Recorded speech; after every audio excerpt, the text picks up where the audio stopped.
गोपीजना वल्लभ गिरिवरदारी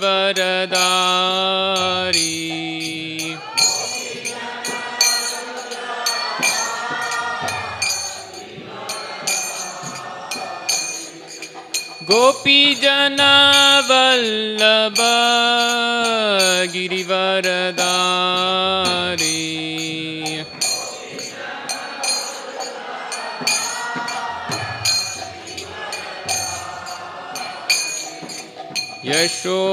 यशोधानन्दन व्रज जनरञ्जन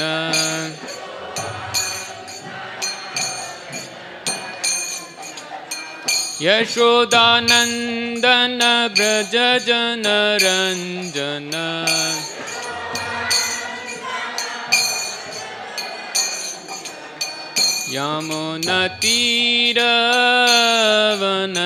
यमुनतीरवनचारी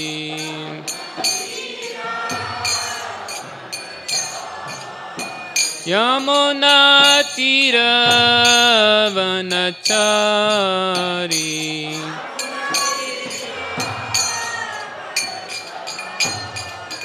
जय राधा माधव कुंज बिहारी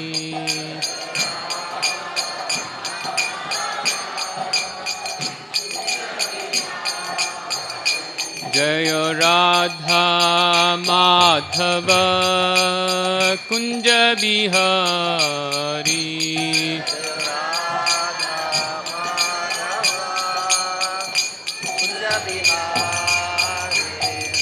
गोपी जना वल्लभ गिरिवरदारी जय गोपी जना वल्लभ गिरिवरदारी गोपी जना वल्लभ गिरिवरदारी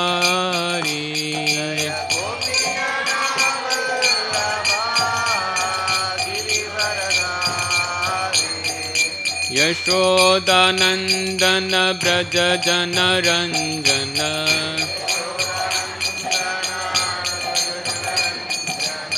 यशोदानन्दन व्रज जनरञ्जन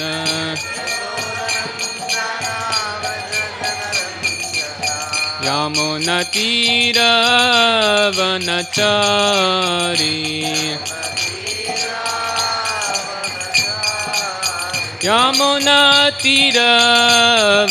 यमुनतीरवनचारी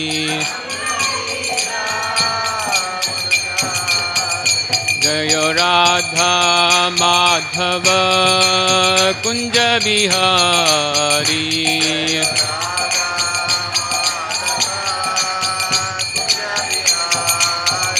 जय राधा माधव कुंज बिहारी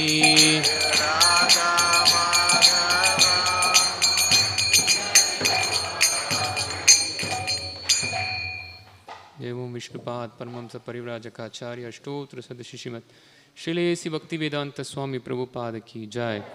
एवं विष्णुपाद परमहंस परिव्राजकाचार्य अष्टोत्र सदस्य श्रीमत् श्रील भक्ति सिद्धांत सरस्वती गोस्वामी महाराज प्रभुपाद की जय। ग्रंथराज श्रीमद् भागवतम की जय।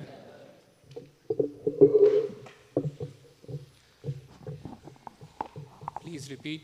ओम नमो भगवते वासुदेवाय ओम नमो भगवते वासुदेवाय ओम नमो भगवते वासुदेवाय ओम नमो भगवते वासुदेवाय ओम नमो भगवते वासुदेवाय ओम नमो भगवते वासुदेवाय। Reading from Srimad Bhagavatam, Canto 9, Chapter 20, Chapter titled The Dynasty of Puru, Text 16. Srimad Bhagavatam காண்டம் 9 அத்தியாயம் 20 ஸ்லோகம் 16 புரு வம்சம் அந்த தலைப்புல இருந்து இன்னைக்கு பார்க்க போறோம்.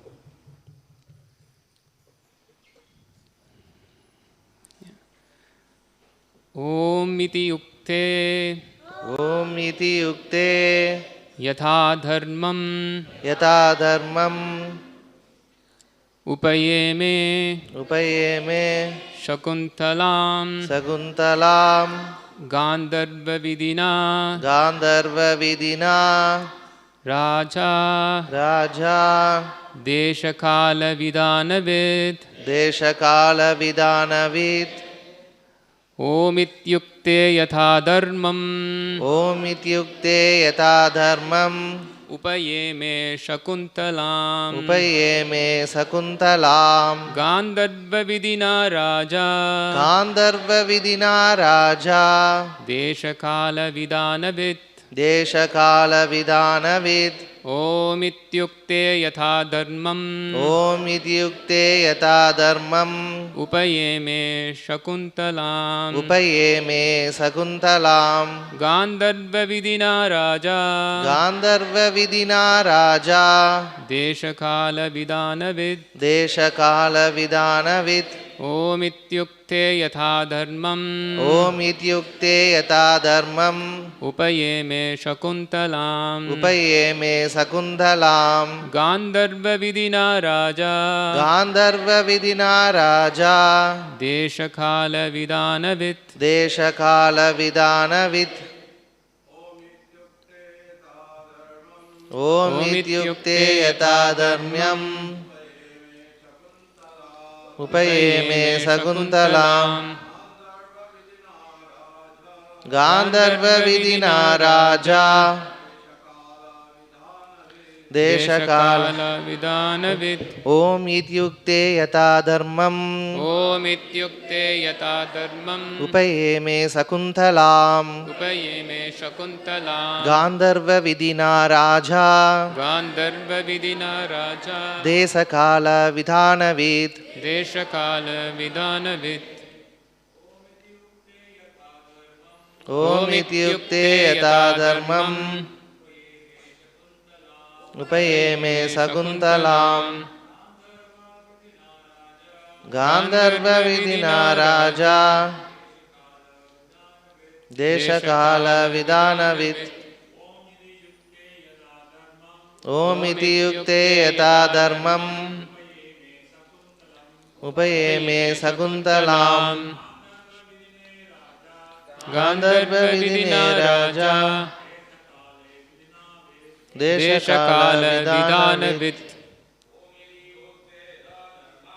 ओमित्युक्ते यथा धर्मम् उपयेमे शकुन्तलां गान्धर्वविधिना राजा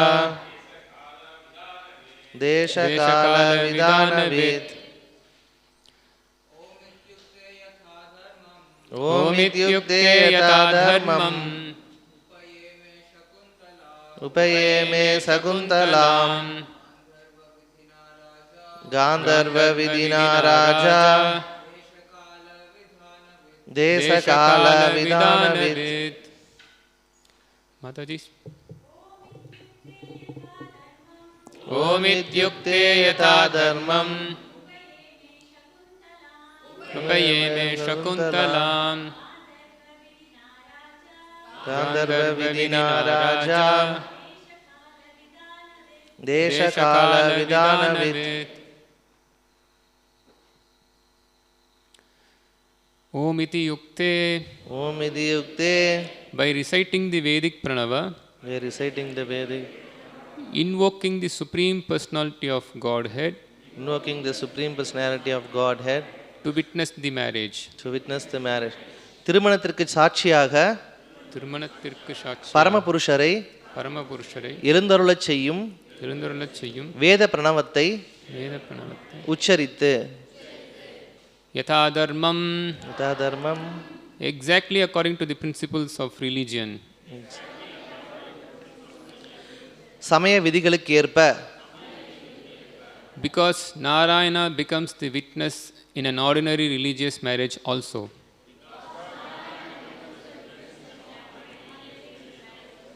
ஏனெனில் சாதாரண திருமணத்தில் கூட நாராயணரே சாட்சியாகிறார். उपयेमे he married, அவர் மணந்தார். Shakuntalam, the girl Shakuntala, Sakunthalai என்ற பெண்ணை Gandharva Vidina by the regulative principles of the Gandharvas without deviation from religious principles. தர்மத்திலிருந்து விலகாமல் தர்மத்திலிருந்து விலகாமல் காந்தர்வ விதிமுறைப்படி காந்தர்வ விதிமுறைப்படி ராஜா மகாராஜா துஷ்மந்த மகாராஜன் தேசகால விதானவித் completely aware of duties according to time, position and objective. காலம், நிலை, நோக்கம் ஆகியவற்றிற்கேற்ப கடமையை முற்றிலும் அறிந்திருந்த. Translation and purport by His Divine Grace Bhaktivedanta Swami Srila Prabhupada. Translation: When Shakuntala responded to Maharaja Dushmanta's proposal with silence, the agreement was complete. Then the king, who knew the laws of marriage, immediately married her by chanting the Vedic pranava Omkara, in accordance with the marriage ceremony as performed among the Gandharvas. Purport: The Omkara pranava is the Supreme Personality of Godhead represented by letters. Bhagavad Gita says that the letters Om combined together as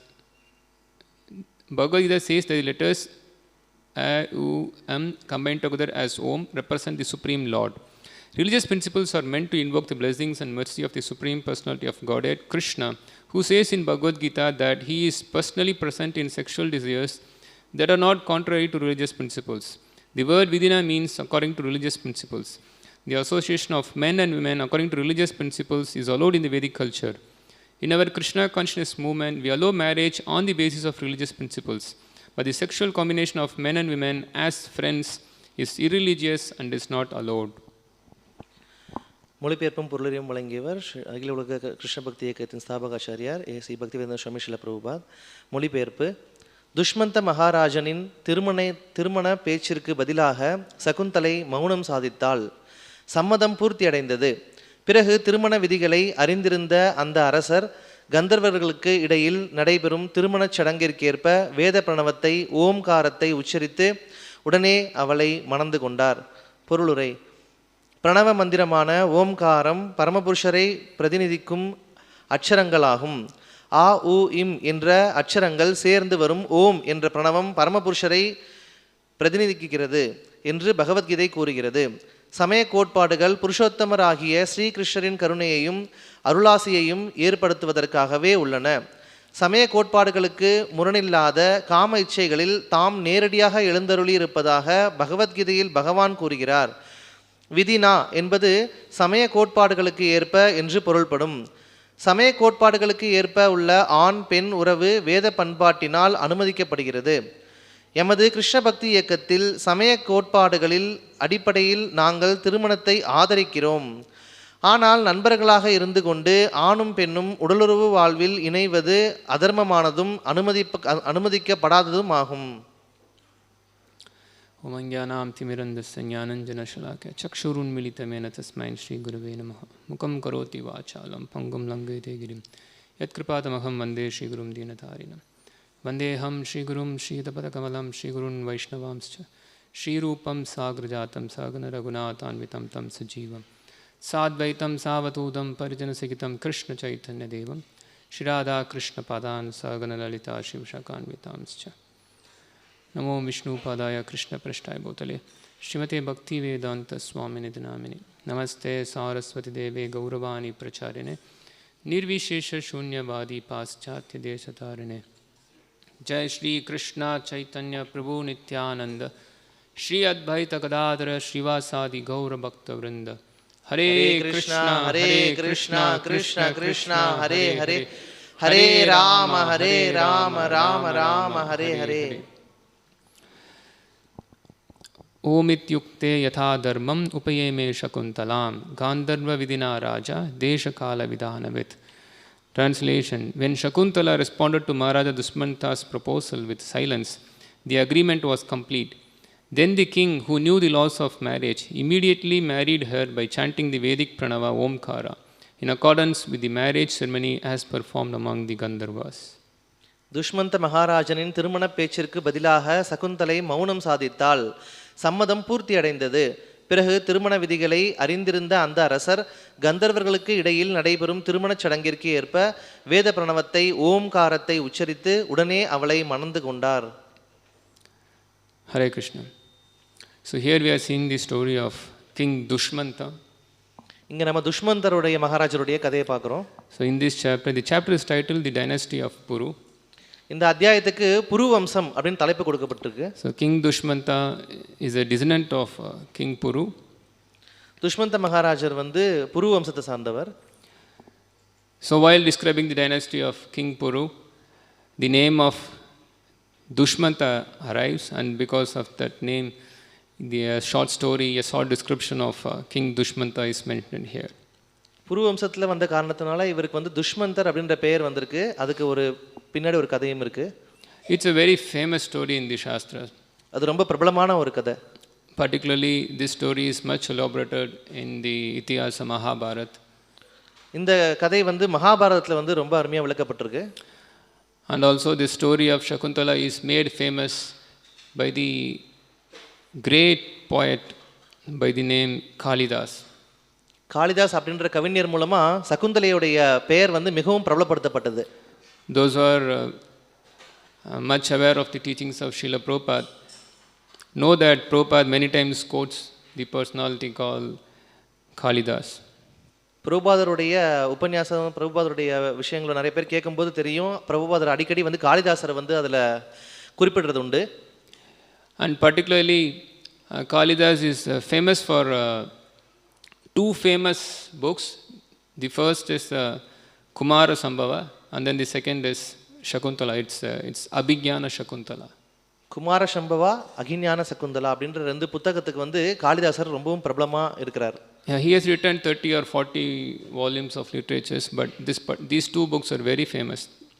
30 அல்லது 40 புத்தகங்களை அவர் எழுதியிருக்கார். ஆனால் குறிப்பாக இந்த 2 புத்தகம் ரொம்பவும் வந்து பிரபலமடைந்தது.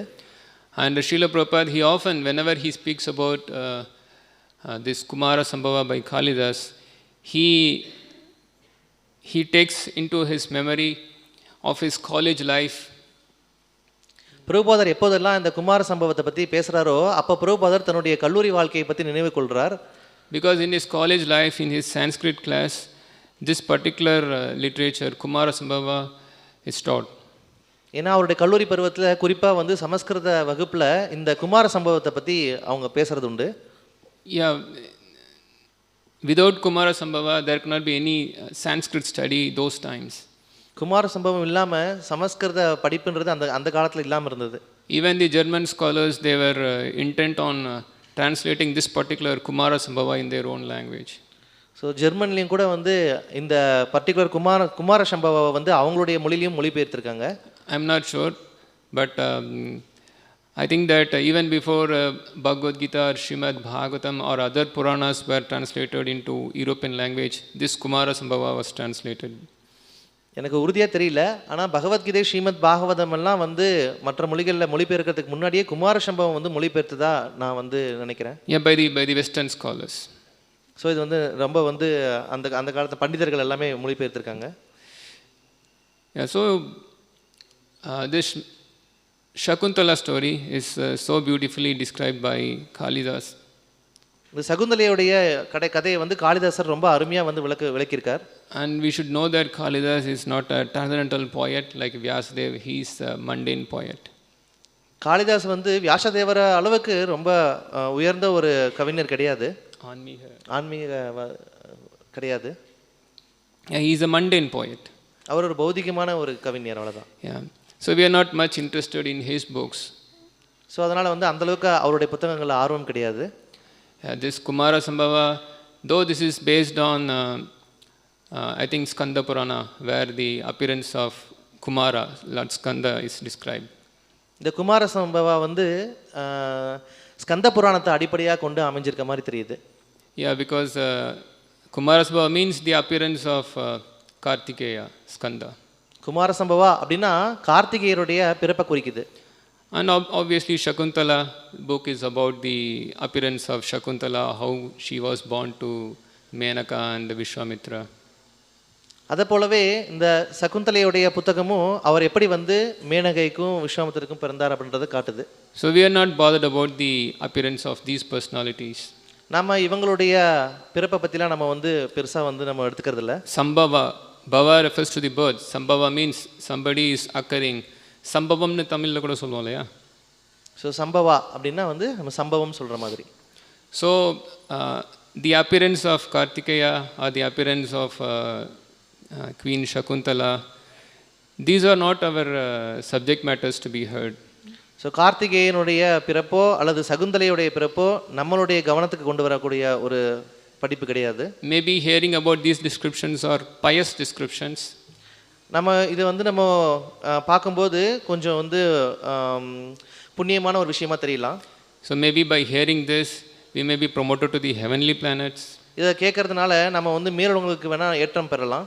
So by hearing the Sambhava of Kartikeya or Shakuntala, still we are going to continue our Sambhava of repeated birth and death. நம்ம கார்த்திகேயனை பற்றியோ இல்லை சகுந்தலையை பற்றியோ அவங்களுடைய சம்பவத்தை வந்து நம்ம வந்து விவாதிக்கும் போது நம்மளுடைய பிறப்பு இறப்புன்ற அந்த சம்பவம் மீண்டும் மீண்டும் நடைபெற்று கொண்டு தான் இருக்க போகுது. We want to hear about that personality of whom when we hear about we stop all the Sambhavas. யாரை பற்றி நம்ம விவாதிக்கும் போது எல்லா விதமான இந்த நம்மளுடைய சம்பவங்களும் நிற்குமோ அவரை பற்றி நம்ம விவாதிக்கணும். This Bhava refers to the repeated birth and death. இந்த பவா அப்படின்ற வார்த்தை எதை குறிக்குது அப்படின்னா மீண்டும் மீண்டும் பிறப்பு இறப்பை குறிக்குது. Bhavasagar, the ocean of repeated birth and death. பவசாகரா அப்படின்னா பிறப்பு இறப்பு கடல் அப்படின்னு சொல்லலாம். Yeah, we can see in Srimad Bhagavatam, Queen Kunti is glorifying Krishna. Srimad பாகவதத்தில் நம்ம பார்க்கலாம் குந்தி மகாராணி பகவானை வந்து புகழ்றாங்க. Bhavapravaho paramam padabhujam. This sloka goes like Shrinvanti Grunanti Smaranti Shrinvanti Grunanti Gayanti Abhikshnasa, then Smaranti Nandanti Tavehitam Janaha Tayeva Pashyanti Achrena Tavakam Bhavapravaho Paramam Padabhujam. So by hearing and by remembering about that personality, then one is freed from repeated birth and death. யாரை பற்றி தொடர்ந்து கேட்கறதுனாலையும் யாரை தொடர்ந்து நினைவிற்கொள்றதுனாலையும் ஒருத்தர் தன்னுடைய பிறப்பு இறப்பை முற்றிலுமாக நிறுத்த முடியுமோ அவரை பற்றி. By hearing about Krishna, by remembering Krishna and by glorifying Krishna, பகவான் ஸ்ரீ கிருஷ்ணரை பற்றி கேட்கும்போது பகவான் ஸ்ரீ கிருஷ்ணரை வந்து நினைவிற்கொள்ளும் போது பகவான் ஸ்ரீ கிருஷ்ணரை வந்து புகழும் போது Sa Pashyanti Achirena Tavakam, one can immediately see the lotus feet of him, ஒருத்தர் உடனடியாக பகவான் ஸ்ரீ கிருஷ்ணனுடைய தாமரை பாதத்தை பார்க்கலாம். by which one can cross over this Bhavapravaha. Bhavapravaha means it's a huge, it's a wind, it's a ocean of repeated birth and death is completely smashed. ஒருத்தர் உடனடியாக இந்த பிறப்பு இறப்பு அப்படின்ற அந்த கடலை உடனடியாக தாண்டலாம், இந்த பிறப்பு இறப்பை முற்றிலுமாக ஒழித்துடலாம். So we want to hear about Krishna, by which we can stop our repeated birth and death.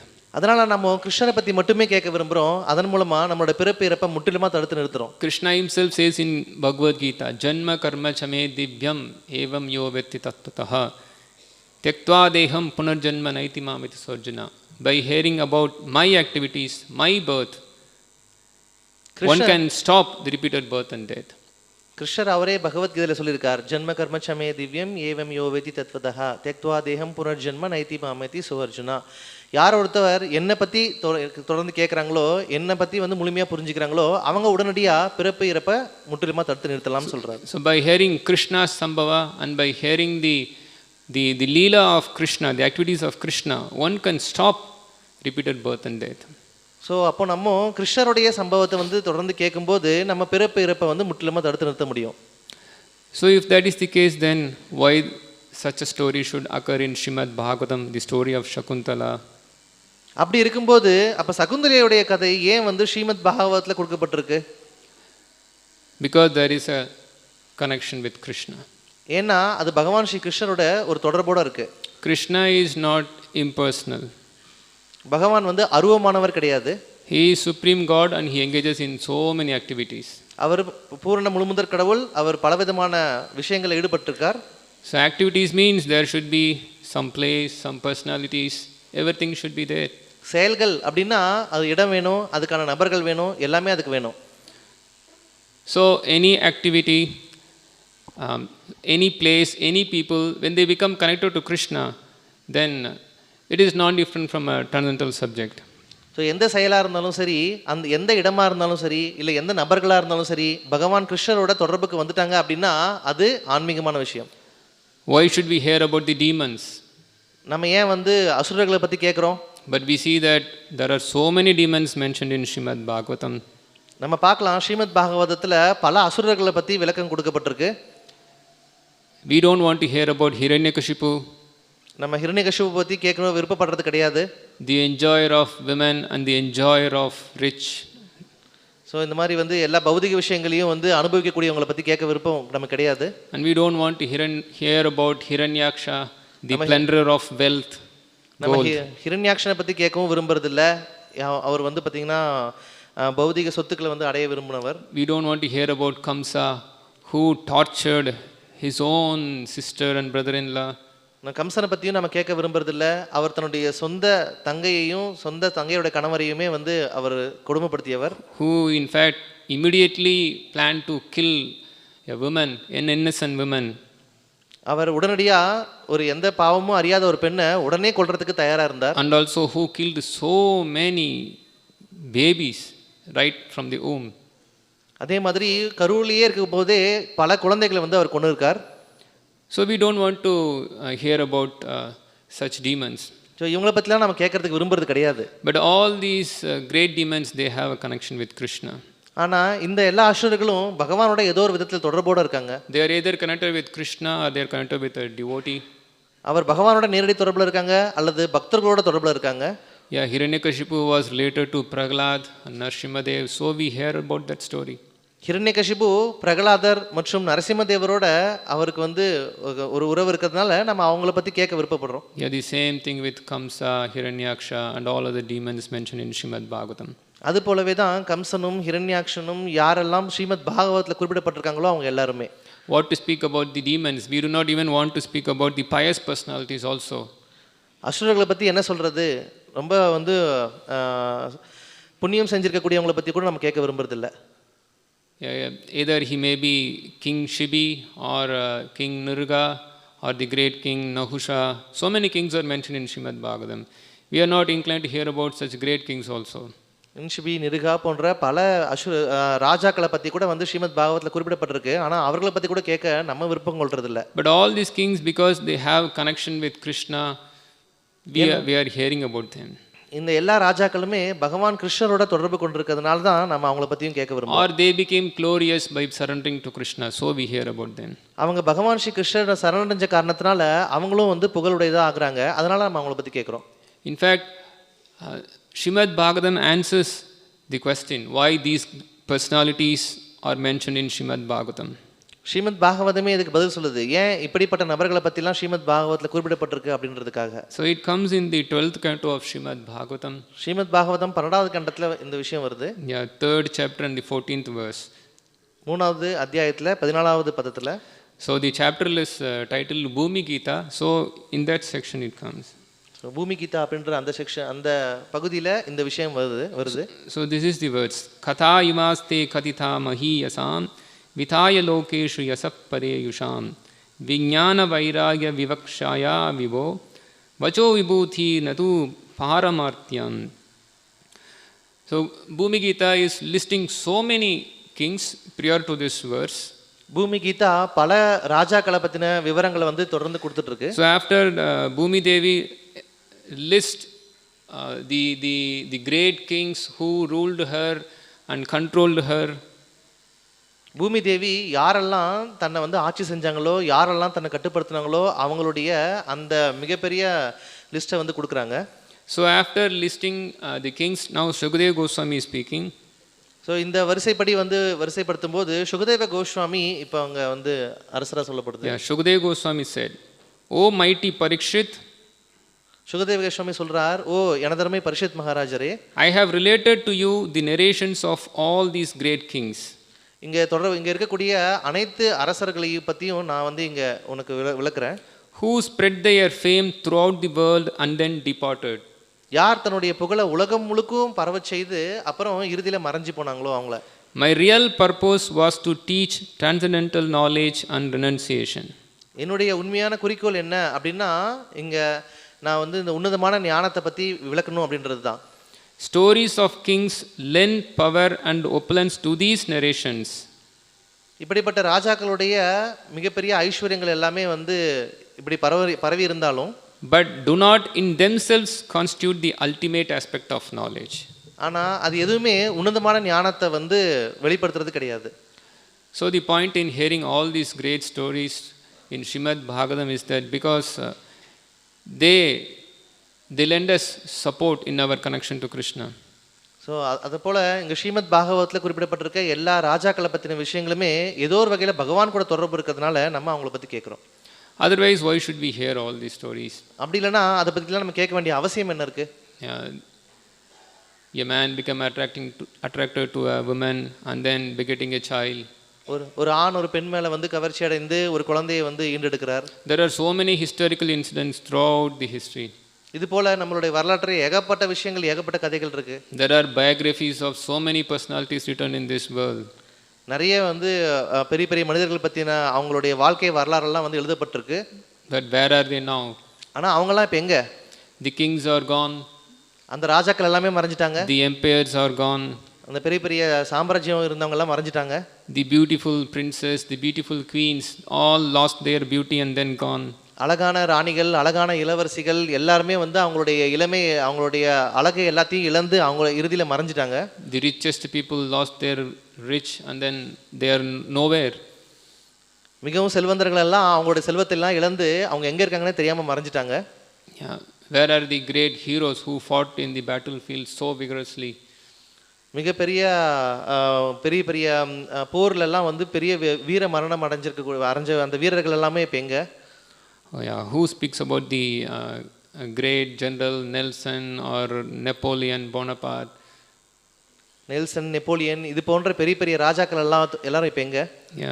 Who speaks about this dynasty or the various dynasties that rule the earth? So அந்த சாம்ராஜ்யம் இந்த சாம்ராஜ்யம்னு சொல்லி இதை பற்றிலாம் இப்போ யார் பேசுறதுக்கு தயாராக இருக்கிறது? All are gone.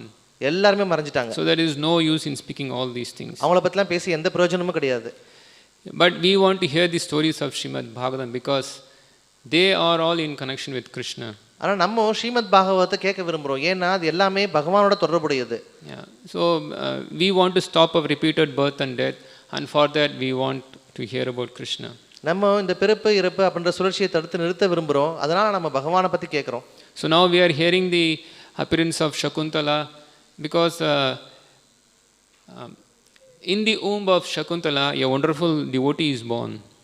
நம்ம இங்கே சகுந்தலையை பற்றின விஷயங்களை நம்ம கேட்குறோம். ஏன் அப்படின்னா சகுந்தலையோடைய வயிற்றில் ஒரு மிக அருமையான ஒரு பக்தர் பிறக்கிறார். So who is the son of Shakuntala? சகுந்தலையோடைய மகன் யார்? Bharata. Bharathar. Because you know this name Bharata is so famous. இந்த பரதா அப்படின்ற இந்த பெயர் ரொம்பவும் வந்து சிறப்புமிக்கது. This land, this Bharata Bhumi or this Bharatam has got its name because of Bharata. இந்த பாரத பூமி பாரதம் அப்படின்ற பேர் அடைஞ்சதுக்கான காரணமே பரத Maharaja. There are many Bharatas mentioned in the Shastra. சாஸ்திரங்கள்ல நிறைய பாரதர்களை பற்றி கூறப்பட்டிருக்கு. The brother of Ram, he is also Bharata. ராமருடைய சகோதரர் அவரும் பரதர்னு சொல்லப்படுது. And also there was one more glorious Bharata is also there. இன்னொரு புகழ்பெற்ற பரதரும் இருக்கார். And then this Bharata, the son of King Dushmanta, he is also there. So இந்த பரதர் துஷ்மந்தனுடைய மகன் அவரும் இங்கே விளக்கப்பட்டிருக்கு. We know also the great king, the son of Rishabhadev, Bharata. ரிஷபதேவருடைய மகன் மிகச்சிறந்த அரசர் பரதா அவரும் நமக்கு தெரியும். And also particularly the Bharata of King Dushmanta is so famous. ஆனால் குறிப்பாக துஷ்மந்தருடைய மகனான இந்த பரதர் மிகவும் புகழ் வாய்ந்தவர். Especially if you read Bhagavad Gita, you will find Krishna addressing Arjuna as Bharata. நம்ம வந்து பகவத்கீதை படிக்கும்போது கிருஷ்ணர் வந்து அர்ஜுனரை பாரதா அப்படின்னு சொல்லிட்டு குறிப்பிடுறத பார்க்கிறோம். There are so many slokas. பல ஸ்லோகங்கள்ல.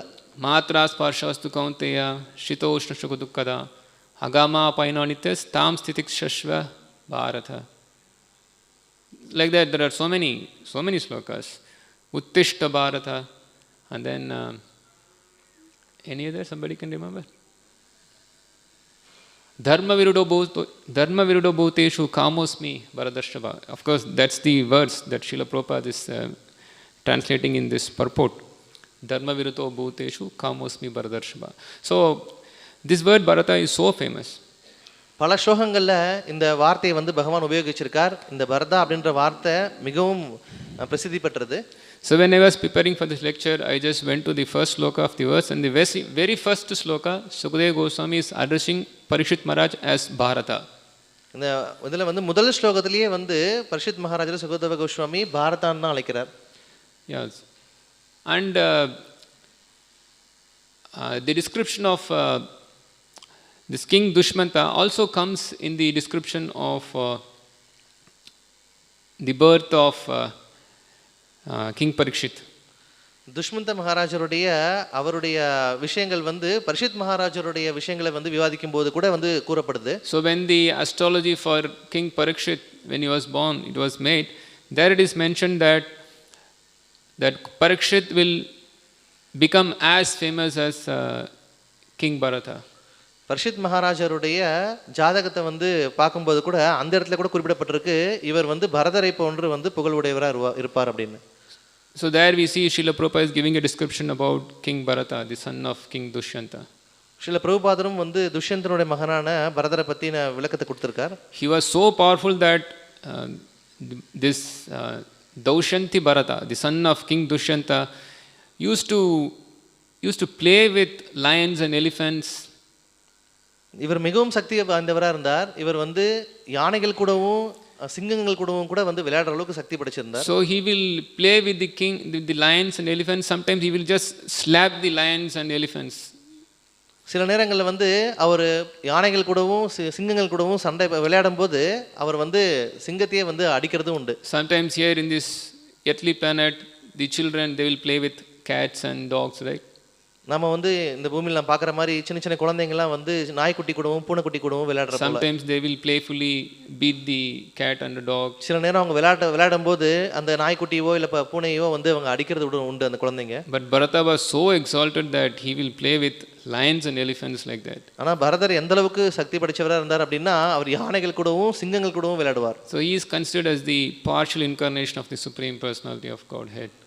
அவர் வந்து முழுமுதற் கடவுளான பகவான் ஸ்ரீ கிருஷ்ணருடைய ஒரு அம்சமாக கருதப்பட்டார். That comes in the next few verses, it will come. அது அடுத்தடுத்த பதங்களை நம்ம பார்க்கலாம். So here we are seeing how Shakuntala is getting married to King Dushyanta. இந்த இடத்துல நம்ம பார்க்குறோம் சகுந்தலை எப்படி வந்து துஷ்யந்தருக்கு வந்து திருமணம் செய்து வைக்கப்பட்டாங்க அப்படின்றத பார்க்குறோம். So this marriage is happening as per religious principles. இந்த திருமணம் நம்ம சடங்குகளுக்கு ஏற்ப நடைபெறுது. As per Shastra, there are 8 kinds of marriages. சாஸ்திரங்கள் அடிப்படையில் 8 விதமான திருமணங்கள் இருக்கு. The first and the best marriage is the marriage that happens on the agreement between the parents of the bridegroom and the bride. இதில் வந்து முதல் தரமான திருமணம் அப்படின்றது வந்து ஆண் மற்றும் பெண்ணுடைய பெற்றோர்கள் வந்து முடிவெடுத்து அவங்களுடைய சம்மதத்தின் பேரில் நடைபெறக்கூடிய திருமணம். But then there are other kinds of marriages also. ஆனால் இது இல்லாமல் இன்னும் வேறு விதமான திருமணங்களும் இருக்கு. Here we see that the parent of King Dushyanta or Shakuntala, they are not present. இந்த இடத்துல நம்ம பார்க்குறோம் சகுந்தலை மற்றும் துஷ்யந்தருடைய பெற்றோர்கள் இங்கே இடம் பெறல. So this is not the way the first marriage that happens. So இது வந்து முதல் தரமான திருமணத்துக்கு சம்பந்தப்பட்ட மாதிரி தெரியல. Here in this particular verse it is said that Gandharva Vidina. இந்த இடத்துல குறிப்பாக வந்து கூறப்பட்டிருக்கு காந்தர்வ விதினா அப்படின்ற அந்த வார்த்தை. So there is a marriage called Gandharva marriage. இது கந்தர்வ திருமணம் சொல்லப்படுது. So the bridegroom and then the bride, they agree on regulatory principles, religious principles, and then they marry. இங்கே திருமணத்துக்கான ஆணும் பெண்ணும் அவங்க வந்து சடங்குகளுக்கு ஏற்ப அவங்க வந்து ரெண்டு பேரும் வந்து மனசு வந்து ஒத்துழைச்சி செய்கிறது. So both are qualified. ரெண்டு பேருமே தகுதியுடையவங்க. And then we see King Dushmanta is chanting the Pranava mantra. துஷ்மந்தர் வந்து பிரணவ மந்திரத்தை வந்து உச்சரிக்கிறத நம்ம இங்க பார்க்குறோம். And then before that, he could assess that she is also coming from a Kshatriya background. அது போலவே அவர் சத்திரிய வம்சத்துல குடும்பத்துல வரார் அப்படின்றதையும் பார்க்குறோம். She is not a woman just loitering in the street just like that. அவங்க ஒரு சாதாரணமான பெண்மணியை போன்றவங்க கிடையாது. Yeah, nowadays we see like that. Women are just loitering in the street and then men take advantage. இப்போ நம்ம வந்து பார்க்கலாம், பெண்கள் எல்லாம் வந்து அவங்க எந்த இதுவும் இல்லாமல் அவங்க வந்து இருக்கிறாங்க. அவங்கள வந்து ஆண்கள் வந்து அவங்கள வந்து துஷ்பிரயோகம் பண்ணுறாங்க. So a man and women simply they come, speak and then join, they live. This is not the marriage that Dushmanta and Shakuntala engaged in. ஒரு ஆணும் பெண்ணும் வெறுமனுமே ஒருத்தர் சந்திக்கிறாங்க, அதுக்கப்புறம் அவங்க இணைஞ்சி அவங்க வாழ ஆரம்பிக்கிறாங்க. அது போன்ற ஒரு விஷயம் கிடையாது இங்கே வந்து சகுந்தலை துஷ்மந்தருடைய திருமணம். This is a Gandharva marriage. This is here the word Vidina it's mentioned according to religious principles. இது வந்து ஒரு கந்தர்வ திருமணம். ஸோ இங்கே அதனால விதினா அப்படின்ற அந்த வார்த்தை வந்து கூறப்பட்டிருக்கு. And then generally for royal people, especially the Kshatriyas and also the Vaishyas, the bridegroom they go to the house of a bride and then in the presence of the brahmanas and great sages, rishis, the daughter will be offered in charity to the bridegroom. So இந்த மாதிரியான மிகச்சிறந்த குலத்தில் வந்திருக்கக்கூடிய இந்த வைஷ்யர்கள் அல்லது சக்திரியர்கள் இவங்கெல்லாம் வந்து பொதுவாக என்ன பண்ணுறாங்க அப்படின்னா, திருமணத்தின் போது மிகப்பெரிய ரிஷிகளும் மிகப்பெரியவர்களையும் வச்சு தன்னுடைய மகளை வந்து அவங்க வந்து அங்கே தாரவாத்து கொடுக்குறாங்க. Yeah. And then there is also Rakshasa style marriage. இன்னொரு வகையான திருமணம் இருக்குது, ராட்சச முறையான திருமணம். That is also popular among the Kshatriyas. அதுவும் சக்திரியர்களுக்கு மத்தியில் ரொம்பவும் பிரபலமானது தான். In fact, that's a pride for the Kshatriyas to have a Rakshasa style marriage. சக்திரியர்கள் இது போன்ற ராட்சச வகையான திருமணத்தை செய்கிறதுல கூட வந்து ரொம்பவும் அவங்க வந்து பெருமை மிக்கவர்களாக இருக்காங்க. The Rakshasa style marriage is described like this in the Shastra. இந்த ராட்சச வகையான திருமணம் அப்படின்றது எப்படி நடைபெறும் அப்படின்றது சாஸ்திரத்தில் குறிப்பிடப்பட்டிருக்கு. So a very qualified princess is ready for marriage. ரொம்பவும் வந்து தகுதி வாய்ந்த ஒரு இளவரசர் திருமணத்திற்கு தயாராக இருக்கார். And then there will be a bet among the different princes, kings all around the world. அப்போ அந்த இடத்துல வந்து பலதரப்பட்ட இளவரசர்கள் ராஜாக்கள்லாம் கூடி இருக்கும்போது அந்த இடத்துல ஒரு சவால் விடப்படுது.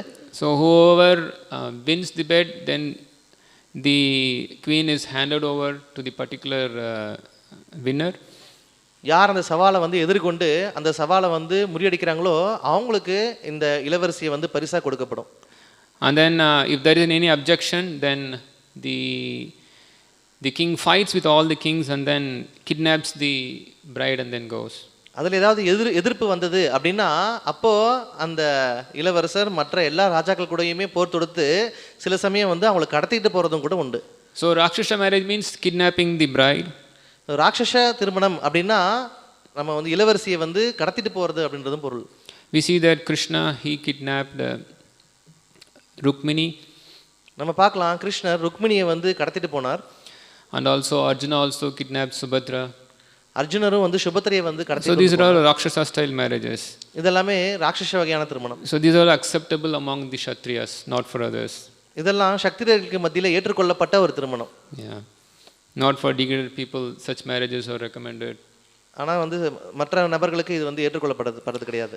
So here we see that the marriage between Shakuntala and King Dushmanta happened as per religious principles. ஆனால் இந்த இடத்துல வந்து நம்ம பார்க்குறோம் சகுந்தலை மற்றும் துஷ்மந்தருக்கு இடையில் நடந்த இந்த திருமணம் வந்து வேத சடங்குகளுக்கு உட்பட்டு நடக்கப்படுது. This is very very important. இது ரொம்ப ரொம்ப முக்கியமானது. So marriage should happen as per religious principles. So திருமணம் வந்து வேத சடங்குகளுக்கு உட்பட்டு தான் நடக்கணும்.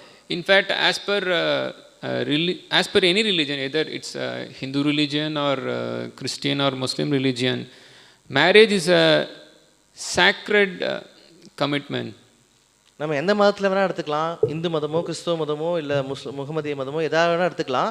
ஆனால் திருமணம் அப்படின்றது ரொம்ப புனிதமான ஒரு விஷயமா தான் எல்லா இடத்துலையுமே கருதப்படுது. It is something very sacred. அது ரொம்பவும் புனிதமான ஒரு விஷயம். In fact, getting married is also considered a religious activity, not some social activity. இந்த திருமணம் அப்படின்றது கூட ஒரு வகையான ஆன்மீக சம்பந்தப்பட்ட விஷயமே தவிர அது வந்து வெறுமனமே வந்து பௌதிக விஷயம் கிடையாதுன்னு சொல்லப்படுது. So when there is a marriage, it is not some social gathering. ஒரு திருமணம் அப்படின்றபோது வெறுமனமே மக்கள் கூடி செய்யறதுன்றது இல்லை. It is not a social function with great pomp and the festival. அது விஷயமா ஒரு சமுதாய ஒரு விழாவோ இல்லை ஒரு சமுதாயത്തിന് சம்பந்தப்பட்ட ஒரு விஷயமோ கிடையாது. No, it is a very big and a very important religious ceremony. அது மிகப்பெரிய மத சம்பந்தப்பட்ட ஒரு விஷயம். Yeah, the religious duty will be the religious duty have to be performed by the bride and the bridegroom when they are getting married. So திருமணத்திற்கான அந்த ஆணும் பெண்ணும் இந்த மதத்துக்கு உண்டான எல்லா சடங்குகளையும் கண்டிப்பாக பின்பற்றியாகணும். That's why we see that in human society there are marriages. அதனால தான் நம்ம பார்க்குறோம் மனித சமுதாயத்தில் மட்டும்தான் இந்த திருமணம்ன்றது நடைபெறுது. In fact, the beginning of civilization gives us an idea that there has to be marriage. அதனால தான் நம்ம மனித சமுதாயத்தினுடைய ஆரம்பத்திலிருந்தே இந்த திருமணம் அப்படின்ற விஷயம் வந்து அப்போருந்தே வந்து இருந்துட்டு இருக்கு. If there is no more marriages happening, then it is not at all a civilized society. திருமணம் அப்படின்றதே நடைபெறலை அப்படின்னா அது ஒரு நாகரிகமான ஒரு மனித சமுதாயத்துக்கு அது வந்து வித்திடாது. So civilized society begins with marriage. நாகரிகமான ஒரு சூழ்நிலை அப்படின்றது திருமணத்துல இருந்து தான் தொடங்குது. So if somebody is against marriage, then we can understand that he is simply desiring to live like an animal. யாராவது ஒருத்தர் திருமணத்திற்கு எதிரான ஒரு மனசு கொண்டிருக்கார் அப்படின்னா அவர் வந்து நம்ம புரிஞ்சுக்கலாம் அவர் வந்து வேத சடங்குகளுக்கு எதிராக இருக்கார் அப்படின்னு. So in Kali Yuga it is mentioned that people they don't want to get married. கலியுகத்தில் வந்து குறிப்பிடப்பட்டிருக்கு மக்கள் வந்து திருமணம் செய்து கொள்ள விரும்புறதில்ல. The boy and the girl they want to live simply based on some agreement. ஆணும் பெண்ணும் அவங்களுக்குள்ள ஒரு சில ஒப்பந்தத்தை ஏற்படுத்திக்கிட்டு அவங்க வாழ விரும்புறாங்க. Only the externals are important. வெறுமனே வெளிப்புறமா இருக்கிற விஷயம் தான் அவங்களுக்கு ரொம்ப முக்கியமானது. How much the boy or the girl is capable of sex life. எந்த அளவுக்கு அந்த ஆணும் பெண்ணும் புலனின்ப வாழ்க்கையை வந்து அனுபவிக்க முடியும் அப்படின்றது. So the criteria is that how nicely she can or he can help me in my sex life. So எந்த அளவுக்கு அந்த ஆணோ அல்லது அந்த பெண்ணோ ஒருத்தருக்கு ஒருத்தவர் புலன்ப வாழ்க்கையில் வந்து உதவி செய்ய முடியுன்றது. So they don't want to have any marriage ceremony. ஆனால் அதனால் அவங்க திருமணம் அப்படின்ற அந்த பந்தத்துக்குள்ளே போக விரும்புறதில்ல. That's why Bhagavatam says Svikara now Svikara means just by words, Udvahe means marriage. Only by verbal agreement marriages happen in Kali Yuga. ஆனால் ஸ்ரீமத் பாகவத்தில் குறிப்பிடப்பட்டிருக்கு ஸ்வீகாரா அப்படின்னா வெறுமனே வார்த்தை ஒப்பந்தத்தின் அடிப்படையில் மட்டுமே திருமணம் அப்படின்ற அந்த பந்தம் ஏற்படுது. Yes, Svikara eva udvahe. So marriages simply happen only on agreement, no commitment. So திருமணம் வெறுமனே சில ஒப்பந்தத்தின் அடிப்படையில் நடைபெறுது அவ்வளோதான். Yeah, so when this is the criteria, when there is no religious commitment in a marriage, then the result will be separation. So இது மாதிரி வந்து ஏற்படக்கூடிய நிலையில் எந்த விதமான மதம் சார்ந்த ஒரு முக்கியமான சடங்குகளும் ஏற்றுக்கொள்ளப்படாத போது அந்த திருமணம் நீடிக்க போகிறதில்ல. Because if sex is the main criteria for married life, then that is not the main thing that they'll be always engaged in. ஏன்னா திருமண வாழ்க்கையில் காமமே மையப்பொருளாக வந்து கருதப்படும் போது அது எப்போவுமே வந்து நிலையாக இருக்க போகிறது கிடையாது. Yeah, there are so many flaws because of such agreement marriages. So இது மாதிரியான ஒப்பந்த திருமணத்தில் இது மாதிரி நிறைய விஷயங்கள் இருக்குது. Especially traditionally, not the boy or the girl goes into agreement for a marriage. Only the parents of the bridegroom and the bride, they go for proper agreement for the marriage. So வேத கொள்கைகளின்படி ஆணோ பெண்ணோ திருமணத்திற்கு நேரடியாக செல்ல மாட்டாங்க. அவங்களோட பெற்றோர்கள் மட்டும்தான் வந்து இந்த விஷயத்தை வந்து முதல்ல ஆரம்பிப்பாங்க. So we are living in a very degraded society. ஆனால் நம்ம ரொம்பவும் வந்து இழிவடைந்த ஒரு சமூகத்தில் வாழ்கிறோம். So in the form of in the name of love, just lust is completely propagated in the society. இப்போது காதல் அப்படின்ற பேரில் வெறுமனமே வந்து காமம் தான் வந்து எல்லா இடத்துலையுமே பரவி இருக்கு. So the boys and girls, they are just very easily call themselves as lovers and then they are falling in love to each other. ஆணும் பெண்ணும் ரொம்ப சுலபமாகவே ஒருத்தர் அணுகி ஒருத்தர் காதலிக்கிறதா வந்து சொல்லிக்கிறாங்க. So it is very famous, the boyfriend girlfriend culture. So இப்போ ரொம்ப பிரபலமாக இருக்குது இந்த ஆண் பெண் இவங்களுடைய இந்த கலாச்சாரம். This is very much degraded. இப்போ ரொம்பவுமே வந்து இழிவடைஞ்சிருக்கு. Traditionally this is not at all there. ஆனால் இது போன்ற விஷயங்கள்லாம் முன்ன கிடையாது. It's very difficult for people to hear that such a society exists. இது போன்றலாம் ஒரு விஷயம் இருக்குது அப்படின்னு சொல்லி கேள்விப்பட்டது கூட கிடையாது அவங்க. Now people are practically seeing that there is this boyfriend girlfriend culture is prevalent all over the world, even in India. நம்ம உலகம் முழுக்கவே வந்து இந்த ஆண் பெண் இந்த அவங்களுக்கு இடையில வந்திருக்கக்கூடிய இந்த நட்பு ரீதியான ஒரு உறவு இதெல்லாமே நம்ம ரொம்ப எல்லா இடத்துலையும் பார்க்க முடியுது. இந்தியாவிலும் கூட ரொம்ப அதை பார்க்க முடியுது. People may not like to hear, but then the fact is that the root cause of all social problems in the society is the unrestricted mixing of boy and a girl. இதை வந்து மக்கள் வந்து பொதுவாக கேட்க விரும்பாமல் இருக்கலாம். ஆனால் உண்மை என்னன்னா இதுதான். ஸோ இந்த ஆண் பெண் இவங்களுடைய எந்த விதமான தடையும் இல்லாமல் இவங்க ரெண்டு பேரும் வந்து ஒருத்தருக்கு ஒருத்தர் வந்து இணையலாம் அப்படின்ற அந்த விஷயம்தான் எல்லா விதமான பிரச்சனைக்கும் மூல காரணமாக இருக்குது. Yeah, Srila Prabhupada said this. இதை ஸ்ரீல பிரபுபாதர் கூறியிருக்காரு. Yeah, this is the main problem. இதுதான் முக்கியமான பிரச்சனை. If we want to stop all the social issues, social problems, then we have to stop the mixing of the opposite sexes. நம்ம எல்லா விதமான சமூக பிரச்சனைகளும் சமூக தொல்லைகளுக்கும் தீர்வு கொடுக்கணும் அப்படின்னா முதல்ல இந்த ஆண் பெண் இருவருமே எந்த விதமான தடையும் இல்லாமல் வந்து ஒருத்தருக்கு ஒருத்தர் வந்து இணையலாம் அப்படின்றத தடுத்து நிறுத்தணும். That's why the demonic society doesn't want to take advice from us. அதனால தான் இந்த பௌதிக உலகத்தில் இருக்கக்கூடிய அசுரர்கள் நம்மக்கிட்ட வந்து எந்த விதமான அட்வைஸும் எடுத்துக்க விரும்புறதில்ல. Because we are restricting the mixing of male and females. ஏன்னா நம்ம ஆண் பெண் அவங்களுடைய இந்த கலக்கிறத வந்து நம்ம தடுக்கிறோம். But then their life, their Josh is based on mixing male and female. ஆனால் அவங்களுடைய வாழ்க்கையை அவங்க ரொம்பவும் வந்து விரும்பக்கூடியது என்னென்னா இந்த ஆணும் பெண்ணும் இணையிறது தான். This is just nonsense that they are suffering because of these evil ideas. So இது மாதிரி முட்டாள்தனமான அந்த யோசனையினால தான் அவங்க இவ்வளோ துன்பத்துக்கும் ஆளாகிறாங்க. They will never be happy by these useless ideas. இது போன்ற பிரயோஜனமே இல்லாத அவங்க யோசனையினால அவங்க எப்பவுமே சந்தோஷமா இருக்க போறது இல்லை. They become so much degraded by these boyfriend girlfriend culture. இது போன்ற ஆண் பெண் நட்பு ரீதியிலான இந்த உறவு மிகவும் வந்து இழிவடைந்த ஒரு நிலைக்கு கொண்டு போய் சேர்த்தது. This boyfriend girlfriend culture is just animalistic culture. இந்த ஆண் பெண் நட்பு ரீதியிலான உறவுன்றது வெறுமனே மிருகத்தினுடைய கலாச்சாரத்தை குறிப்பிடுது. The animals don't say boyfriend girlfriend, but then this human society simply says boyfriend girlfriend. That's the difference. மிருகங்கள் வந்து இது போல வெளியே சொல்றதில்ல, இது வந்து என்னுடைய ஆண் நண்பன் பெண் நண்பன் அப்படின்னு சொல்றதில்ல. ஆனா மனிதர்கள் இப்படி ஒரு புது பேரை வந்து கொடுத்துட்டு ஆனா அதே வேலையை செய்றாங்க. Religion is always about rules and regulations. மதம் அப்படின்னா எப்பவுமே அது நிறைய சட்டத்திட்டங்களுக்கு உட்பட்டது. That's why the demonic society doesn't want to accept any religion.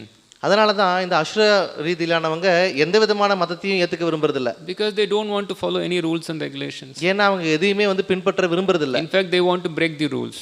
அவங்க எல்லா விதமான சட்டத்தையும் முறிக்க விரும்புறாங்க. In fact, when I was in my college, there was a very famous song called Break the Rules.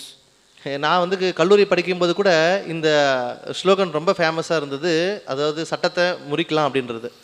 That was not about breaking the religious rules, but breaking any rule, the rules of the government or any rule they want to just break. சட்டத்தை மீறுறது அப்படின்றது இங்கே நம்ம ஆன்மீக சட்டங்கள் மட்டும் கிடையாது, எல்லா விதமான சட்டங்களையுமே கூட சொல்லலாம், சில நேரங்களில் அரசாங்க சட்டத்தை கூட சொல்லலாம். So this break the rule culture is in par with animal society only. இந்த சட்டத்தை மீறுறது அப்படின்றது மிருகத்தினுடைய கலாச்சாரத்தில் மட்டும். Because for animals there are no rules.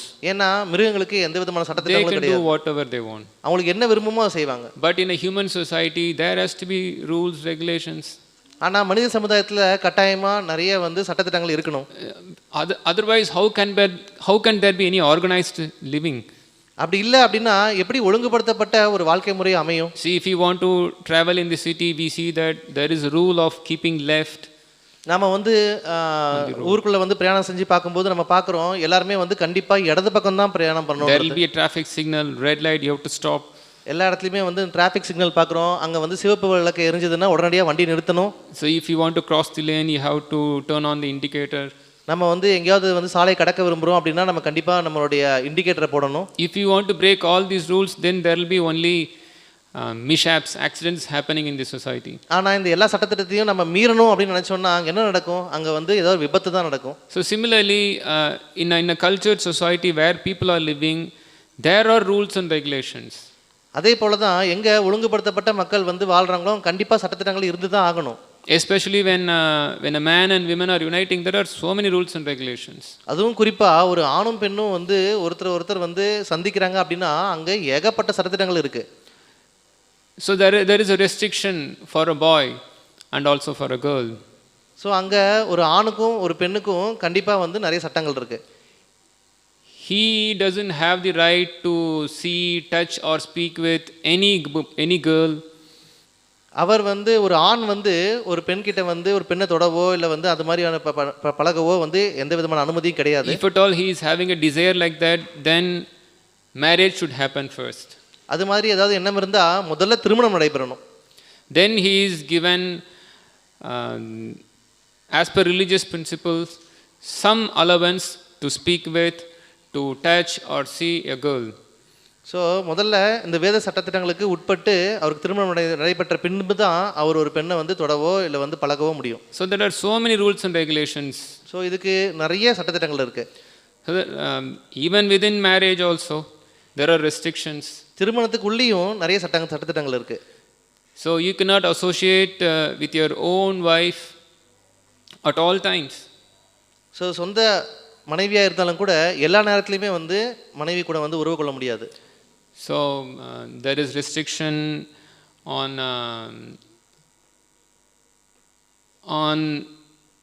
the place, time, circumstance also. So இதுக்கெல்லாம் இடம் பொருள் எல்லாமே பார்க்க வேண்டியிருக்கு. First, you cannot touch any women. முதல்ல எந்த ஒரு பெண்ணையுமே தொடக்கூடாது. Only with your wife. மனைவியை தவிர. And also not any time. எல்லா நேரத்துலையும் கிடையாது. And also not in any place you can touch. எந்த இடத்துல வேணாலும் நம்ம தொடரலாம் அப்படின்றது கிடையாது. But if you don't want to follow any of these rules, then we can be a member of the animal society. So இந்த சட்டத்திட்டங்கள்லாம் நான் வந்து பின்பற்ற விரும்பலை அப்படின்னா அப்போ நம்ம மிருகத்தில் வந்து நம்ம அந்த இதோட இணைஞ்சிடலாம். In cats and dog society there is no restriction. ஏன்னா நாய்க்கும் பூனைகளுக்கும் இது போன்ற எந்த விதமான நிபந்தனை கிடையாது. So as a dog you can touch any dog of the opposite party. ஒரு நாய் அப்படின்னா அது இன்னொரு எந்த நாயை வேணா போய் தொடலாம். As a dog any time you can touch the opposite member of the. ஒரு நாய் அப்படின்ற பட்சத்தில் அது எப்போ எந்த நேரத்தில் வேணா இன்னொரு நாயை போய் தொடலாம். And also in any place, not that you have to be in a private place, you can be in a public place also, you can have sex with the opposite member if you are an animal. எந்த இடத்துல வேணாலுமே அந்த நாய் வந்து இன்னொரு நாயோட வந்து காம ஈடுபடலாம். ஏன்னா அதுக்கு எந்த விதமான நிபந்தனையும் கிடையாது. But in human society it is restricted. ஆனா மனித சமுதாயத்துல இது நிபந்தனைக்கு உட்பட்டது. When a man and women they join, they do it in a private place. ஒரு ஆணும் பெண்ணும் சந்திக்கிறாங்க அப்படின்னா கண்டிப்பா வந்து அது ஒரு மறைவான இடத்துல மட்டும் தான் இருக்கணும். And also there is a restriction when they can join. அதே போல எப்போ வந்து சேரலாம் அப்படின்றதுக்கும் நிறைய நிபந்தனைகள் இருக்கு. And also to whom you can join with, only with your bona fide wife. அது யார் கூட வந்து இணையலாம் அப்படின்னா திருமணமான மனைவி கூட மட்டும். Matarvat paradareshu, except for your wife, all other women you have to see as mother. So தன்னுடைய சொந்த மனைவியை தவிர மீதி உள்ள அனைத்து பெண்களையுமே நம்மளுடைய தாயாவே கருதுறோம். So there are so many rules and regulations in human society. இது போன்ற பல சட்டத்திட்டங்கள் மனித சமுதாயத்தில் இருக்கு. If at all the human society want to follow religious principles, they should accept all these rules and regulations. So மனித சமுதாயத்தில் நாகரிகமான வாழ்க்கை வாழணும் அப்படின்னா இந்த எல்லா சட்டத்திட்டங்களையும் கண்டிப்பாக பின்பற்றி ஆகணும். Why these rules are set up in the religious society, in any religion? ஏன் இது போன்ற சட்டத்திட்டங்கள் எல்லாமே இது போன்ற எந்த ஒரு மதமாக இருந்தாலும் ஏன் அது வந்து வரையறுக்கப்பட்டிருக்கு? Because only by the activity of sex a child is born. ஏன்னா இதன் மூலமாக மட்டும்தான் ஒரு குழந்தை வந்து பிறக்க முடியுது. The sambhava happens because of the sexual activity. இந்த சம்பவம் எப்போ நடைபெறுது அப்படின்னா அது காம உறவினால தான் நடைபெறுது. So if that birth is going to happen for a particular soul, then this is a very very important thing. ஒரு குறிப்பிட்ட ஆத்மாக்கு வந்து பிறவி வந்து எடுக்க போகுது அப்படின்ற பட்சத்தில் இது ரொம்பவும் முக்கியமான ஒரு விஷயமா கருதப்படுது. So the soul has to accept a human body to deliver itself from repeated birth and death. ஒரு ஆத்மா ஒரு மனித உடலை அடைந்தா மட்டும்தான் அது தொடர்ந்து கொண்டிருக்க பிறப்பு இறப்புன்ற இந்த சக்கரத்தை வந்து முறிக்க முடியும். So when the soul is present in the body of a cat, dog, ass or a cow, there is no question of self-realization. ஒரு ஆத்மா ஒரு பூனையோட உடலையோ இல்லை ஒரு நாயோட உடல்லையோ அது வந்து இருக்கும் பட்சத்தில் இந்த தன்னை உணர்றதுன்ற பற்றின பேச்சுக்கே இடம் இல்லை. But only when it comes to the human form of life, it is getting the human intelligence by which it can go towards the path of self-realization. ஆனால் மனித உடலில் வந்து அந்த ஆத்மா வரக்கூடிய பட்சத்தில் மட்டும்தான் இந்த மனிதனுடைய புத்திசாலித்தனத்தை பயன்படுத்தி அது இந்த பிறப்பிறப்பு சக்கரத்தை முறிக்க முடியும். This human intelligence is very, very important. இந்த மனிதனுடைய இந்த புத்திசாலித்தனம் ரொம்பவும் முக்கியமானது. That's why Brahma Sutra begins Atato Brahma Jignasa. Now in human form of life, please inquire about God. அதனால தான் இப்படி குறிப்பிடப்பட்டிருக்கு, இப்போ உனக்கு இந்த மனித உடல் கிடைச்சிருக்கு, அதனால நீ உடனடியாக வந்து பகவானை பற்றி நீ கேள்வி கேள். So if you are living like an animal, then how it is possible the life of self-realization? நம்ம மிருகத்தை போன்று வாழ்ந்துட்டு இருந்தோம் அப்படின்னா அப்போ தன்னை உணர்றதை பற்றின கேள்விக்கே இடம் இல்லை. And the path of self-realization is always about restricting sex. அதே போல் தன்னை உணர்றது அப்படின்ற அந்த வழியில் எப்போவுமே வந்து காமத்துக்கு வந்து தடை நிபந்தனைகள் இருக்குது. But in animal society there is free sex. ஆனால் மிருகத்தினுடைய சமூகத்தில் இந்த மாதிரியான எந்த விதமான நிபந்தனையும் கிடையாது. So the culture of boyfriend girlfriend is simply spoiling the human form of life. So இந்த ஆண் பெண் நட்பு அப்படின்ற இந்த கலாச்சாரம் நம்மளுடைய மனித சமுதாயத்தையே வந்து அழிக்குது. This is completely demoniac. இது முழுமையாக அசுரத்தனமானது. It is degraded among demonic principles also. இது அசுரர்களுடைய அவங்களுடைய அந்த சட்டத்திட்டங்களுக்கு கூட இது அதோட ரொம்ப கீழே இருக்கு. See, there are demoniac principles. So அசுரர்களுக்கும் நிறைய சட்டத்திட்டங்கள் இருக்கு for sense gratification. புலன்பத்துக்காக. But even among demonic principles, this boyfriend girlfriend culture is degraded. ஆனால் இந்த அசுரர்களுடைய சட்டத்திட்டங்களை பார்க்கும்போது கூட இந்த ஆண் பெண் நட்பு அப்படின்றது அதை விட ரொம்பவும் வந்து கீழே இறங்கி இருக்கு. Because we see even in demonic society there is some sort of Vedic culture. நம்ம பார்க்குறோம் அசுரர்களுடைய கலாச்சாரத்தில் கூட நிறைய வந்து வேத சடங்குகளை பின்பற்றுறாங்க. Ravana, Hiranyakashipu, they were also following some Vedic principles. Ravanan, Hiranyakashipu இவங்கெல்லாம் கூட நிறைய வந்து வேத சடங்குகளை பின்பற்றினாங்க. Among such demons also we see that there was no divorce. அப்படிப்பட்ட அசுரர்களுடைய வாழ்க்கையை கூட நம்ம பார்க்குறோம், எங்கேயுமே வந்து அங்கே விவாகரத்து கிடையாது. There was no divorce law for the demons like Hiranyakashipu or Hiranyaksha. விவாகரத்து விதி அப்படின்றது ஹிரண்யகசிபுக்கோ ஹிரண்யாக்ஷனுக்கோ அவங்களுடைய வாழ்க்கையில் கூட அந்த விதி கிடையாது. And also we see that even the demons, they are also following Brahminical culture to some extent or to a good extent. அதே மாதிரி நம்ம பார்க்குறோம் இந்த அசுரர்கள் எல்லாம் கூட பிராமண கலாச்சாரத்தை அவங்க வந்து ரொம்ப சிறப்பாக follow. Jarasandha was also following the Vedic principles. Jarasandhan கூட வந்து வேத சடங்குகளை முறையாக பின்பற்றினார். He was giving charity. அவர் நிறைய தானம் கொடுத்தார். To whom? யாருக்கு கொடுத்தார்? To the Brahmanas. பிராமணர்களுக்கு கொடுத்தார். So this is really very advanced society. So இது ரொம்ப முன்னேறிய ஒரு நாகரிகம். But we know this is demonic society. ஆனால் நமக்கு தெரியும் இது அசுரனுடைய நாகரிகம். Because he was a demon. ஏன்னா அவன் ஒரு அசுரன். And also we see that the big demons, they were also engaging in yajna. அதே மாதிரி நம்ம பார்க்குறோம் மிகப்பெரிய அசுரர்கள்லாம் கூட யக்ஞங்கள் செய்யறதுல வந்து ஈடுபட்டிருக்காங்க. Sukracharya was their spiritual master. சுக்கராச்சாரியருடைய ஆன்மீக குரு. He was the demons spiritual master. அவர் அசுரர்களுடைய ஆன்மீக குரு. So he was a brahmana. அவர் ஒரு பிராமணர். So he was engaging his demonic disciples in yajna.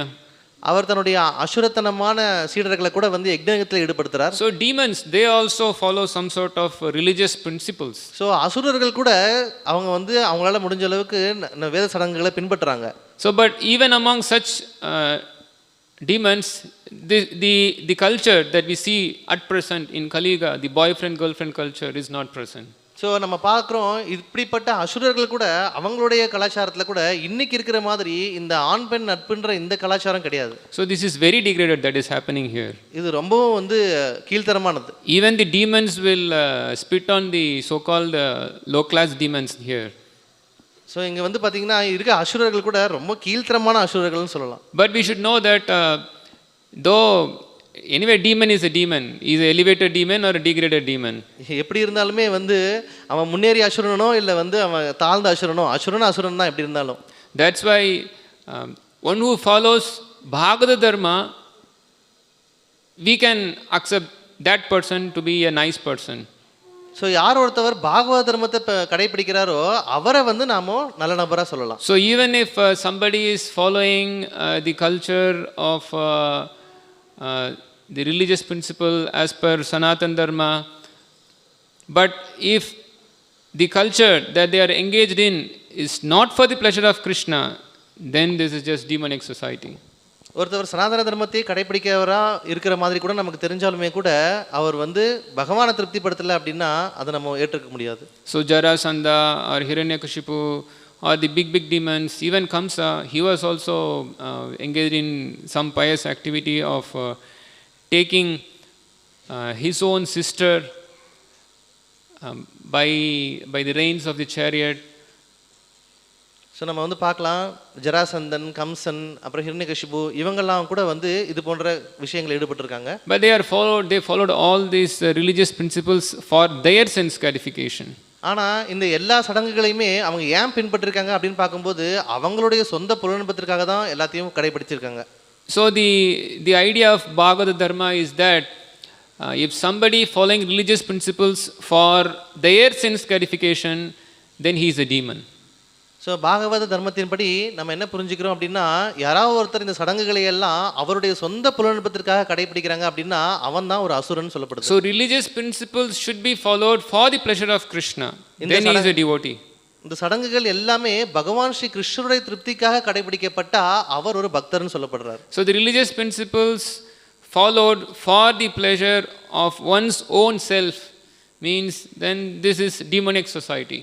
So இந்த எல்லா சடங்குகளையும் யார் ஒருத்தர் தன்னுடைய சொந்த புலன்பத்துக்காக மட்டுமே பயன்படுத்துறார் அப்படின்னா அவர் வந்து அசுர கலாச்சாரம் சொல்லப்படுது. So Bhagavatam kicks away such religious principles that is meant for own sense gratification. இது போன்ற தனது சொந்த புலன்பத்திற்காக கடைபிடிக்கப்படுற எல்லா சட்டத்திட்டங்களையும் ஸ்ரீமத் பாகவதம் முழுமையாக புறக்கணிக்குது. There is a particular verse in Srimad Bhagavatam. It comes in the first canto. I am not remembering. It's a very beautiful verse. பாகவதத்தில் ஒரு ஸ்லோகம் முதல் காண்டத்தில் வருது. அது ரொம்ப அருமையான ஸ்லோகம். The religious principles are meant for satisfying the supreme personality of Godhead. எல்லா வேத சடங்குகளும் முழுமுதற் கடவுளான பகவான் ஸ்ரீ கிருஷ்ணரை திருப்திப்படுத்துறதுக்காகவே இருக்குது அப்படின்னு. So we should follow religious principles for the pleasure of Krishna. நம்ம வேத சடங்குகளை பகவான் ஸ்ரீ கிருஷ்ணருடைய திருப்திக்காக மட்டுமே கடைபிடிக்கிறோம். So here we see that the union of Shakuntala and then Dushmanta is happening as per religious principle. இங்கே நம்ம பார்க்குறோம் சகுந்தலை மற்றும் துஷ்மந்தருடைய இந்த திருமணம் வேத சடங்குகளுக்கு உட்பட்டு தான் நடக்குது. That's why a beautiful child is born, King Bharata. அதனால தான் இது பரதர் மகாராஜர் வந்து அவங்களுக்கு பிறக்கிறார். We were speaking about a civilized society begins in marriage. So நம்ம பேசிட்டு இருக்கோம் ஒரு நாகரிகமான கலாச்சாரம் திருமணத்திலிருந்து தான் ஆரம்பிக்குது. It's called Vivaha Yajna. அதனால தான் அது விவாக யஜ்ஞான்னு சொல்லப்படுது. It's a sacrifice. அது ஒரு யஜ்ஞம். And it's a samskar. Marriage is a samskar. அது ஒரு சடங்கு. It's a purificatory process. அது தூய்மைப்படுத்தக்கூடிய ஒரு வழிமுறை. Marriage is not just a license for sex. திருமணம் அப்படின்றது வெறுமனே ஆண் பெண் உறவுக்கான ஒரு லைசன்ஸ் கிடையாது. Or at least as per true religious principles, marriage is not just meant for sex. உண்மையான மத கோட்பாடுகளுக்கு உட்பட்டு பார்க்கும்போது திருமணம் அப்படின்றது வெறுமனே காம உறவுக்காக கிடையாது. Marriage is meant for producing good children. திருமணம் அப்படின்றது ரொம்ப அருமையான குழந்தைகளை பெற்றெடுக்கிறதுக்காக. And then delivering those children from repeated birth and death. அதே போல அந்த குழந்தைகளை பிறப்பு இறப்பு அப்படின்ற இந்த கடல்ல இருந்து விடுதலை அடைய செய்யணும். அது ரொம்ப முக்கியம். That is the purpose of a marriage. அதுதான் திருமணத்தினுடைய உண்மையான நிகழ்வு. If our purpose of marriage is not to deliver our children from repeated birth and death, then this is as good as sex life between cats and dogs without marriage. தன்னுடைய குழந்தைகளை வந்து பிறப்பு இறப்பிலிருந்து விடுவிக்க முடியல அப்படின்னா அந்த காமமானது அந்த பாலுறவானது நாய்களுக்கும் பூனைகளுக்கும் இடையில இருக்கக்கூடிய பாலுறவு போன்றதே. That's why in human society there is marriage. அதனால தான் இந்த மனித சமுதாயத்தில் இந்த திருமணம் அப்படின்றது. And after marriage there is garbhadana samskara. So திருமணத்துக்கு பின்பு கர்ப்பதக சம்ஸ்காரம் உண்டு. After marriage. So திருமணத்துக்கு பின்பு. So by the process of garbhadana samskara, good children are brought to the society. இந்த கர்ப்போதக சம்ஸ்காரம் வந்து கடைபிடிப்பதன் மூலமா அவங்க நல்ல குழந்தைகளை ஈண்டெடுக்கிறாங்க. This Garbhana Samskara is very important for all the grihasthas. இந்த கர்ப்போதக சம்ஸ்காரம் எல்லா கிரகஸ்தர்களுக்கும் மிகவும் முக்கியமானது. Without following the principles of Garbhana Samskara, we are simply begetting cat and dog. கர்ப்போதக சம்ஸ்காரம் ஃபாலோ பண்ணாம வந்து நம்ம வந்து பெறக்கூடிய குழந்தைகள் வந்து நாய் மற்றும் பூனைகளுடைய குழந்தைகளை போலது. Yeah, if you are just begetting cats and dogs in the womb of a human mother, then how worst it is. ஒரு மனித கர்ப்பத்தில் போய் ஒரு நாயோ இல்லை அல்லது ஒரு பூனையோ குட்டியோ மாதிரி ஒரு குழந்தை வந்து பிறந்தா அதனால என்ன பிரயோஜனம் இருக்குது? One may have the form of a human being but then act like a cat and dog. அது பார்க்கறதுக்கு வேணா ஒரு மனிதனுடைய உடல் எடுத்துக்கலாம், ஆனா அதோட செயல்கள் எல்லாமே ஒரு நாயை போலவோ இல்லை ஒரு பூனையை போலவோ தான் இருக்கும். Just like the cat and dog's life is just sense gratification. ஏன் அப்படின்னா ஒரு பூனை அல்லது ஒரு நாயோடைய வாழ்க்கை புலன்பதற்காக மட்டுமே உள்ளது. The nature of a cat is to be cruel. ஒரு பூனையினுடைய ஒரு சுபாவம் வந்து ரொம்ப கொடூரமா இருக்கலாம். Actually cats are not kept in the house at all. பூனைகளை வந்து வீட்ல வந்து வெச்சிக்க கூடிய In Vedic society dogs are also not kept. அதே போல நாயையும் வந்து வீட்ல வெச்சிக்க முடியாது.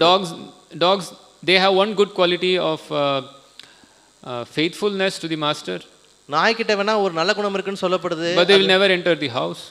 அது வந்து தன்னுடைய மாஸ்டருக்கு வந்து ரொம்ப வந்து நன்றியோட இருக்குன்னு சொல்லப்படுது. But cat is by nature very cruel. ஆனா பூனை வந்து ரொம்ப கொடூரமானது. Yeah, but people are so fond of keeping cats and dogs in their house. ஆனா இன்னைக்கு மக்கள் வந்து நாயையும் பூனையையும் வீட்டை வச்சுக்கிறதுல ரொம்ப ஆர்வமா இருக்காங்க. So it's very dangerous to have the consciousness of a cat and dog in a human body.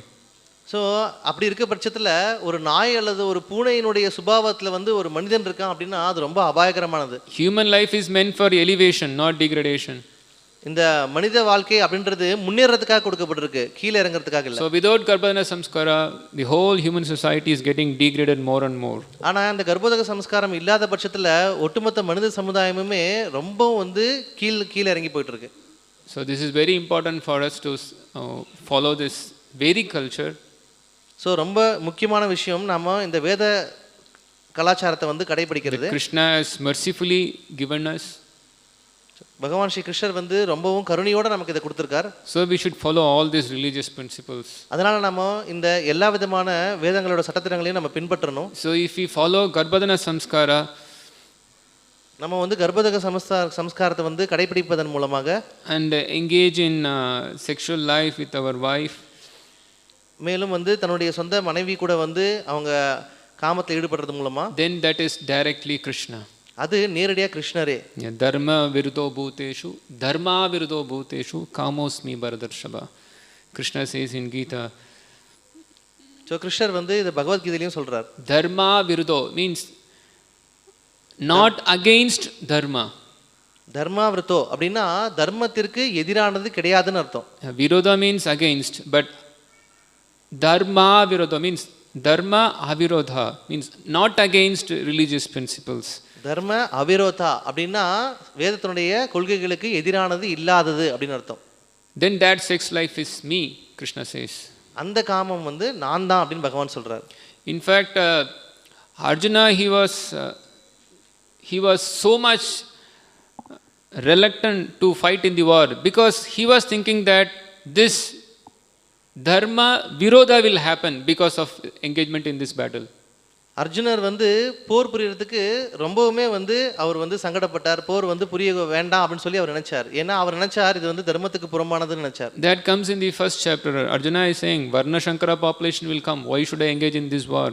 முதல் அத்தியாயத்துல நம்ம பகவத்கீதையில இதை பார்க்கலாம். வர்ண சங்கரம் உண்டாகும், நான் ஏன் வந்து இந்த போர்ல ஈடுபடணும்னு கேட்கிறார். Krishna, you are saying dharma avirodho, that the not against religious principles should be followed, but if I kill these people then Varna Shankara will happen. Krishna, நீங்க தான் சொல்றீங்க தர்ம அவிரோதா அப்படின்னு சொல்லி, ஸோ வேத கொள்கைகளுக்கு எதிராக வந்து நம்ம செய்யக்கூடாதுன்னு. இப்போ நான் இங்க போர்ல இவங்களை கொன்னேன் அப்படின்னா இங்க வர்ண சங்கரா உண்டாகுமே. So the point is that we have to follow the religious principles. So நம்ம வந்து வேத கொள்கைகளை வந்து நம்ம கடைபிடிக்கணும். So if you are following that, then Krishna is pleased. நம்ம அதை கடைபிடிக்கிற பட்சத்துல பகவான் ஸ்ரீ கிருஷ்ணர் வந்து முழுமையாக திருப்தி அடைகிறார். So here in this purport devotees are getting a good instruction that we should follow the religious principle of sex life while associating with our wife. So இதன் மூலமாக வேத சடங்குகளுக்கு உட்பட்டு நம்ம வந்து சொந்த மனைவி கூடவும் வந்து நம்ம எப்படி வந்து நம்ம உறவு கொள்ளணும் அப்படின்றது தெரிஞ்சுக்கிட்டோம். And also devotees should know that this boyfriend girlfriend culture is just nonsense. அது போலவே பக்தர்கள் தெரிஞ்சுக்கணும் இந்த ஆண் பெண் நட்பு ரீதியிலான இந்த கலாச்சாரம் ரொம்ப மோசமானது. So I stop here. So any questions and comments? So இதோடு நிறுத்துறேன். ஏதாவது கேள்விகள் சந்தேகங்கள் இருந்தால் சொல்லலாம், கருத்துக்கள் வந்து தெரிவிக்கலாம்.